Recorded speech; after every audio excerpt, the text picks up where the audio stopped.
Hello, and welcome back to our last lecture on heroin and opioids. This is certainly not how I thought we would be wrapping up this unit. However, here we find ourselves. So, we're going to do our last three slides today, which is looking at treatment, particularly medicated assisted treatment for those addicted to opioids. Okay, so make sure that you are finding these last slides in your packet and ready to take some notes. Okay.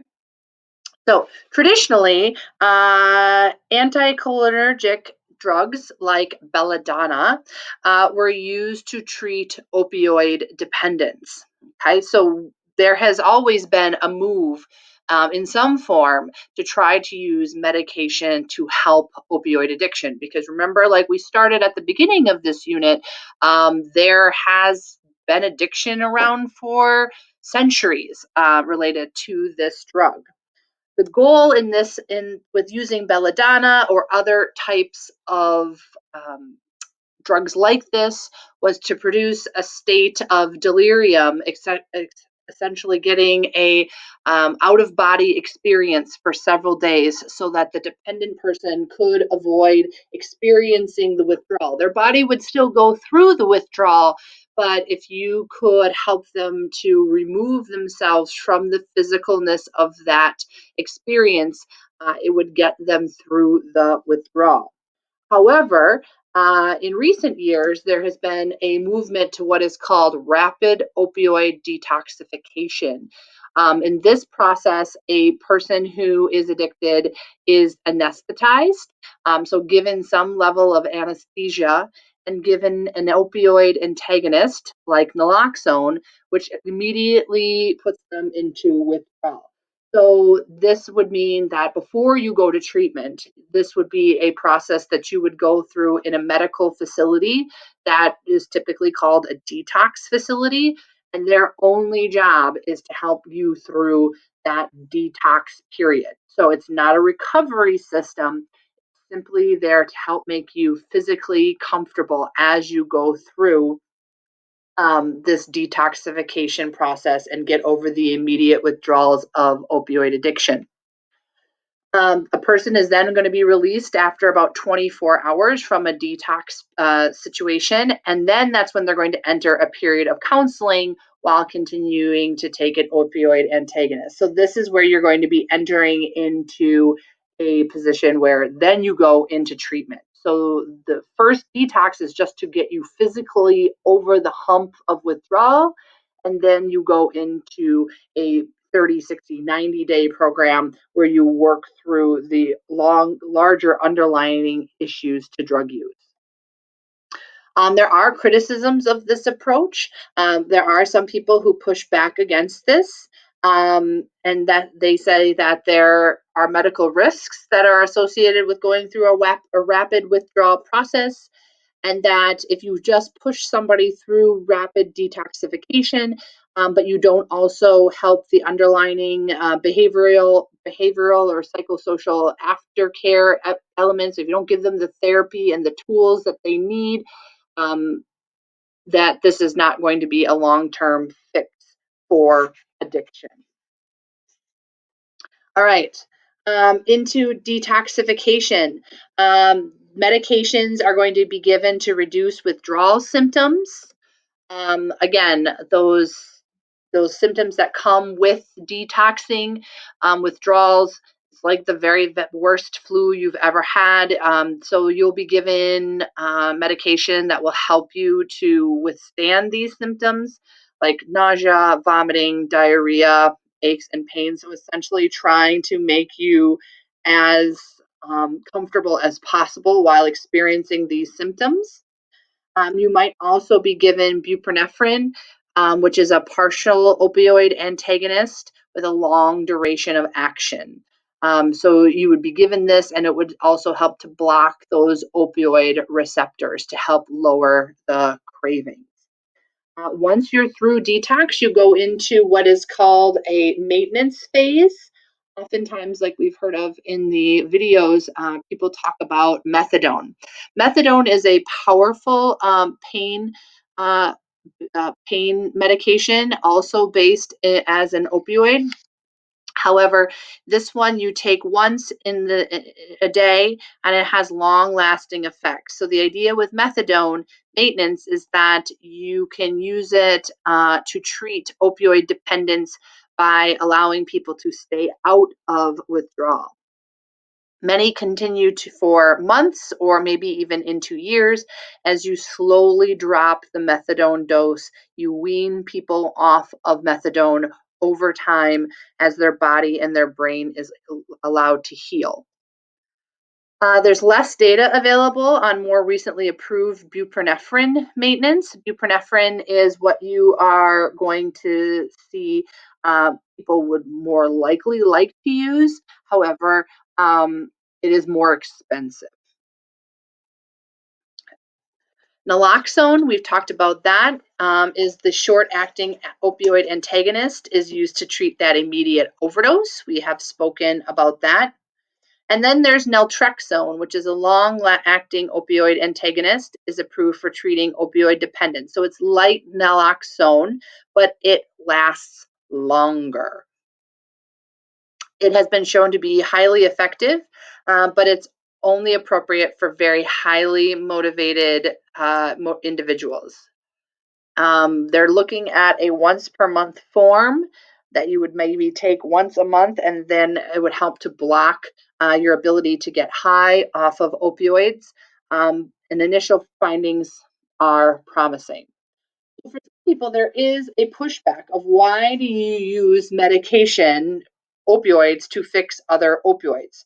But remember, like we spoke about earlier, about what this does in your brain, that there are pieces of your brain that become permanently damaged or find an inability to work as well once you've introduced the opioid into the brain. It takes over that element. So let's see how that works.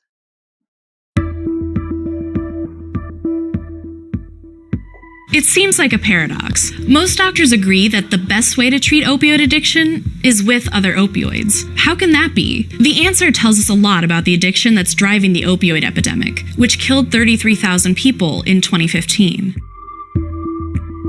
We often think of addiction as all or nothing. People are addicts or they're sober. But opioids are so powerful that they change our brain chemistry. That's why fixing the crisis means changing the way that we think about treating addiction.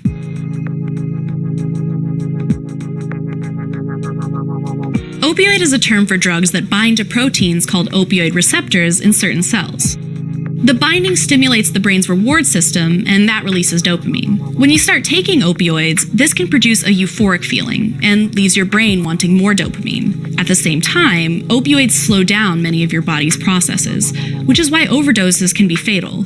If you take opioids for any prolonged period, your tolerance for them will go up, and you'll need bigger doses to get the same effect. When the opioids are gone, your body systems swing in the opposite direction. That's withdrawal. The process is so unpleasant that avoiding it becomes a key reason for people to keep taking drugs. Even if you do get through it cold turkey, you'll still crave opioids because your brain is trained to want more dopamine than it makes on its own. The vast majority of people who try to quit without assistance end up relapsing. That's where using medications comes in. There are 3 for opioid addiction. Methadone and buprenorphine activate your receptors to different degrees and help you avoid withdrawal, but they're carefully dosed and work slowly, so you don't feel as strong a high and can function productively. Naltrexone simply blocks other opioids, meaning even if you use heroin, you're unlikely to get high. That's also true for the other 2 meds. Okay, so if these meds are so great, why doesn't everyone use them? Medication is expensive, and access to care can be really limited depending on where you live. And then there's the strong stigma around them. Many people view medication as a cheat, and they don't want to use it. And lots of people oppose any drug use at all, and think abstinence is the only real way to get clean. Like with any other medication, these can work differently for each person. Some people will be able to taper their doses, but many stay on it for life. And most people also need therapy and other social support to stay clean. Still, all of the experts we talked to agreed that for drugs as powerful as opioids, you need other drugs to help you quit.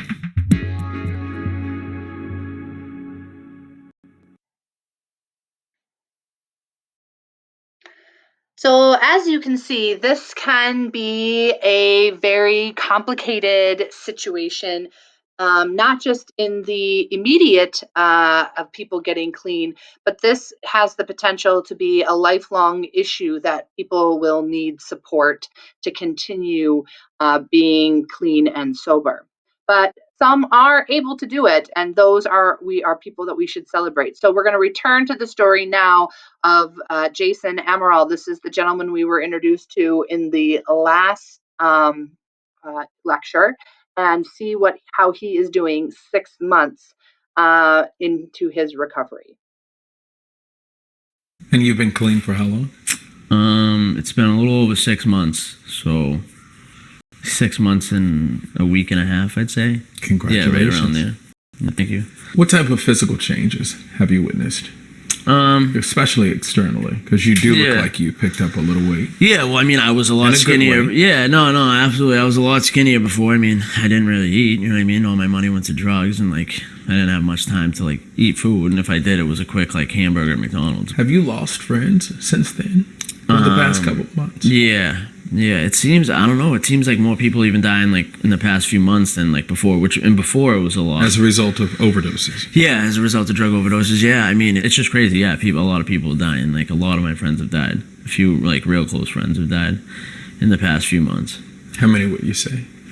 Like, friends, people that I've known, and I'd say at least 20 in the past 6 months. I'd say at least 20 to 25 that I know, but like more close than 20 friends. people. Yeah, absolutely. They're like, I see it on Facebook. You know what I mean? Like the RIP posts, and then like close friends. I'd say like 5 or 6. You know. We've also gotten stories that you've helped save some lives. What do you think about that? That's awesome. I mean, that's like a surreal thing. It doesn't happen to everybody, you know. And my main thing was like to try to help somebody. If I could save one person's, like make one person's decision to not get high or use that day, and like maybe ultimately kill them, then like it successfully did something. You know what I mean? How difficult is it when it comes to trying to quit?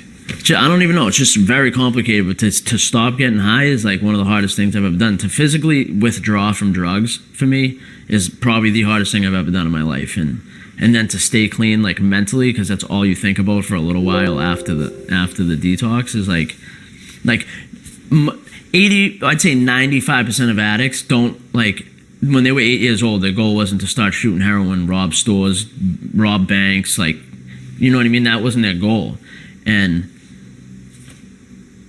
nowadays, most of the people that are addicted to heroin are like young white suburban kids that like went to school and went to college that are supposedly normal, you know what I mean? And like just tried a prescription painkiller and like got hooked on drugs. Like I was in college when I started getting high on painkillers, you know what I mean? Like when I first did it, I didn't know there was something out there that like could take hold of you like that, you know what I mean? Like I physically needed it after a while. And then, I mean, you can't explain the feeling of withdrawal, like you can't until you experience it. It's the worst thing I've ever felt in my life. Like I just can't, I can't explain it. So it's anxiety, like nausea, hot, cold sweats, chills, like all day, every day. You can't sit with yourself. You're like, skin's crawling. You know what I mean? You wouldn't wish this lifestyle on your worst enemy, would you? No, it's awful. It is. It's not, there's nothing glorious in it. Like I used to think it was cool to like get high and then go to jail and be like a tough guy. It's not. Like it really isn't. Like a tough guy is a person who like takes care of his family at the end of the day.